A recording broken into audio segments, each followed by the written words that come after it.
మా కృష్ణ కుమార్ గారు, ఇద్దరు పిల్లలు చదువుకునే వయసు అండ్ ఇంకా చిన్న చిన్న క్లాసులో చదువుతున్నారు.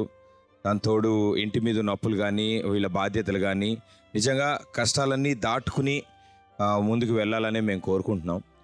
ఇప్పుడున్న పరిస్థితుల్లో నిజంగా మీరు చేస్తున్న పనులు ఏదైతే ఉన్నాయో, అటు టైలరింగ్ ఇటు పొలం పని రెండూ చేస్తున్నారు అన్నారు. సో ఎలా అంటే మీరు ఆ పనులకి అవన్నీ వెళ్తున్నప్పుడు పిల్లల పరిస్థితి ఎలా?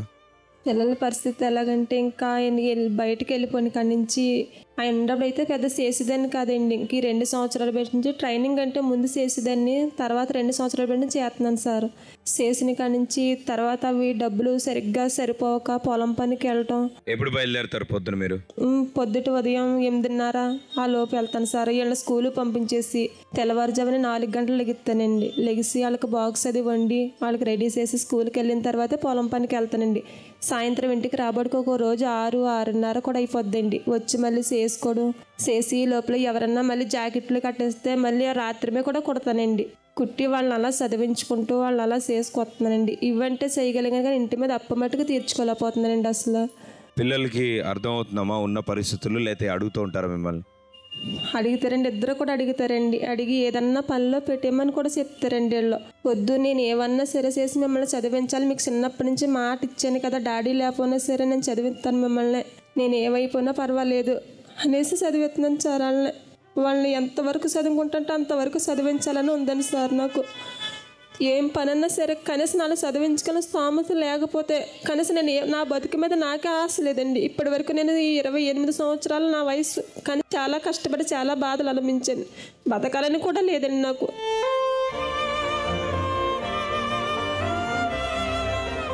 కానీ లాస్ట్ ప్రయత్నం నన్ను ఇక్కడ వరకు తీసుకొచ్చిన ఆయన కొంచెం నాకు ఇటువంటి సాయం అతనే చేశారండి. నేను ఏ కిడ్నీలో కళ్ళు అమ్మేసుకుని నా పిల్లలకి ఒక దారి చూపిస్తాను, తర్వాత ఇల్లు కూడా కాపాడుకుంటానంటే అటువంటిది చెయ్యొద్దు, నీకు జీ తెలుగు ద్వారాగా నేను ప్రోగ్రాం అక్కడికి తీసుకెళ్తా, నీకు సాయం చేస్తారు అనేసి తను తీసుకొచ్చారండి. ఇక్కడ నేను చేయవలసింది, నాకు ఈ అవకాశం కూడా లేకపోతే నాకు నిజంగా కిడ్నీలు కళ్ళు అమ్మేసుకోవాలని అనుకుంటున్నానండి. ఇప్పుడు కూడా నాకు అసలు బతకాలన్నది కూడా లేదండి.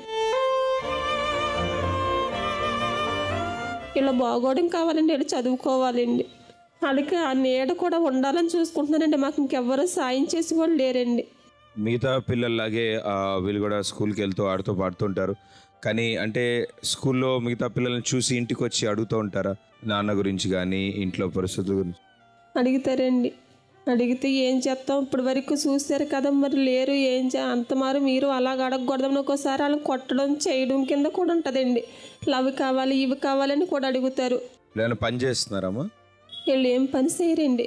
స్కూల్కి వెళ్ళటం రావటం, ఇంటి దగ్గర నాకు ఇంటి పనులు ఏదన్నా గబుక్కొని మిషన్ కుట్టుకుంటే దిగకపోయినా చెయ్యపోయినా కొన్ని నీళ్లు తీసుకురావటం, ఏమన్నా కొట్టు దగ్గరికి వెళ్ళి బేరాలు తీసుకురావటం అంతవరకునే చేయగలుగుతారండి. ఇంకంతకు ఏమించి ఏం చేయరండి వీళ్ళు. ఇప్పుడు షాప్ పెట్టుకుందాం అనుకుంటున్నారు మీరు, బట్టల దుకాణం పెట్టుకుందాం అనుకుంటున్నారు, ఎక్కడ పెట్టుకుందాం అనుకుంటున్నారు? మా ఇంటి దగ్గరేనండి. ఇంటి దగ్గరలో స్థలం ఉందామా? స్థలం ఇల్లు ఉందండి. ఓ ఇంట్లో పెట్టుకుందాం? ఇంట్లో పెట్టుకుందాం. ఇంకా బయట పని కూడా వెళ్ళపోతున్నానండి సరిగ్గాని. ఈ టైలరింగ్ కూడా చేయలేకపోతున్నాను ఎక్కువ, అందుకు ఒక్కొక్కసారి నాకు నేనే నేర్చుకొచ్చి పడిపోతానండి.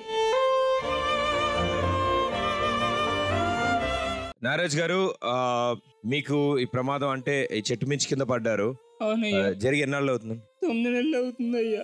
ఎలా జరిగిందండి? పెళ్ళికని మామిడాకులు కానీ కోసురామన్నారయ్యా. అంటే ఈ మామిడి చెట్టు ఎక్కినయ్యా. అది మా పెద్ద కొమ్మేనయ్యా. ఊరిని కొంచెం ఎదరికెళ్ళేటప్పటికి పుడక్కుమని మొత్తం ఇరిగి కింద పడిపోయేటప్పటికి కింద రాయి ఉందయ్యా. ఇలా పడిపోయేటప్పటికి పోడొచ్చేసిందయ్యా. పోడొచ్చేతమని నేను ఏం బాగా పోడొచ్చేస్తుంది, దన్నెత్తిపోతుందయ్యా. అయితే దగ్గర హాస్పిటల్ తీసుకెళ్తే ఇక్కడి నుంచి అప్పటికే ఏం పని చేయలేదయ్యా.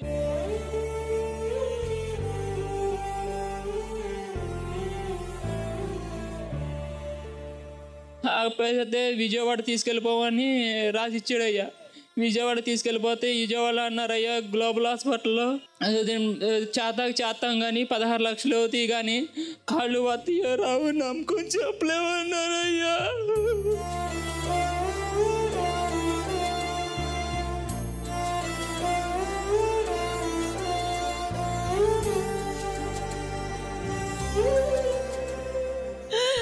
అయితే అక్కడి నుంచి అన్నయ్యలు గవర్నమెంట్ హాస్పిటల్కి తీసుకెళ్తే అక్కడ కాళ్ళు వస్తాయో రావో కాడ చెప్పలేమమ్మా, ఆపరేషన్ చేతం కానీ పత్తయ్యారావ చెప్పలేమన్నారయ్యా. మనసే నలిగి మనిషే పాపం, విధి చేతిలో ఆడే బొమ్మవుతాడు. ఎవరిదో న్యాయం తెలియని సందేహం, నలుగురిలో రేగే నిమిషం. ఇంతకంటే దారుణమైన పరిస్థితిలో ఉన్న వాళ్ళకు కూడా నడవగలిగారు. సో మీరు ధైర్యంగా ఉంటేనే మీకు అది తగ్గుతుంది, మీరు లేచి నడవగలుగుతారు. ఎన్ని మందులు వాడినా మనం ధైర్యంగా లేకపోతే ఆ మందులు కూడా పనిచేయవు. మీరే ఇలా బాధపడితే మీ మీద ఆధారపడ్డ ఆ ఇద్దరు ఇంకా బాధపడతారు. సో మీరు ఎన్నాళ్ళ నుంచి పనిచేస్తున్నారు ఆటో డ్రైవర్గా? పెళ్ళైన సంవత్సరానికి కొనుక్కున్నానయ్యా ఫైనాన్స్ మీద.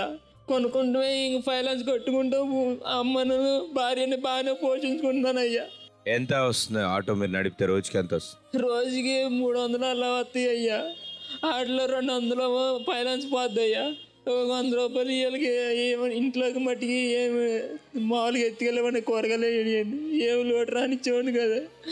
అడుగు మొత్తం ఇంకా ఈ ప్రమాదం జరుగుతుంది, నాకు ఏం చేయాలో చచ్చిపోదాం అనిపిస్తుంది అయ్యా.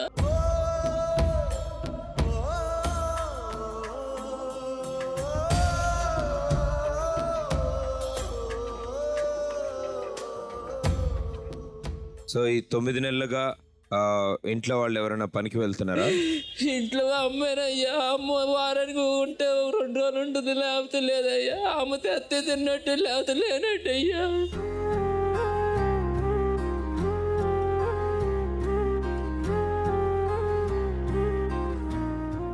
ఊర్లో వాళ్ళు ముందుకొచ్చి ఊళ్ళో వాళ్ళు సాయం చేశారయ్యా. సాయం చేసిన పీజీ ఏ విధమైన సాయం చేశారు? మామూలుగా డబ్బుల రూపంగానే అందరూ పోసేసుకుని ఇంటికి ఒక 100 అలా వేసుకుంది మామూలుగా ఇచ్చారయ్యా. ఇస్తే పీజీ థెరపీ ఇన్ని చేయించుకున్నానయ్యా. ఇంకా పీజీ థెరపీ డాక్టర్ గారు అన్నారయ్యా, అయ్యా పీజీ థెరపీ మట్టికి మానొద్దయ్యా అన్నారు.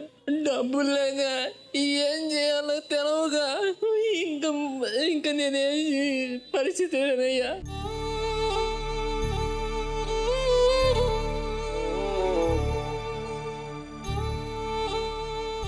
ఎంత అవుతుంది మీకు ఫిజియోథెరపీకి? నెలకు 12,000 అవుతాయి అయ్యా. సో ఎన్ని నెలల నుంచి చేయించుకుంటున్నారు మీరు ఇప్పుడు ఫిజియోథెరపీ? 3 నెలలు చేయించుకున్నానయ్యా. మళ్ళీ 2 నెలలు మానేసి ఊళ్ళో వాళ్ళు డబ్బులు ఇచ్చినాక మళ్ళీ 2 నెలలు చేయించుకున్నానయ్యా. అలా చేయించుకుంటే బిల్లలు గడ వాడమంటే బిల్లలు గడ వాడలేదయ్యా డబ్బులు లేక. అలాగే పీజీ థెరపీకి ఎక్కించుకెళ్తుంటే బైక్ మీద మామూలుగా ఆటోగా డబ్బులు లేవని బైక్ మీద మా వాడు ఇద్దరు కూర్చోబెట్టుకుని ఎక్కించుకెళ్తే శ్వాస లేక కాలు. నా భర్త తాగి తందనాలాడి మమ్మల్ని, నా బిడ్డని ఈదులో పడేశాడండి.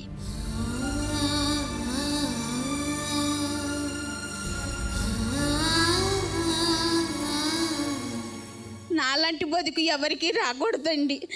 మేము దిక్కు లేక రోడ్డు మీద పడి ఉన్నామండి.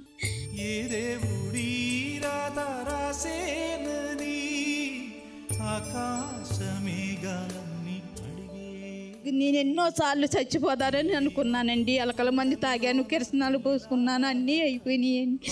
కంటే పడి చదువా అనుకుంటే అతి సులువా, పొరపడినా పడి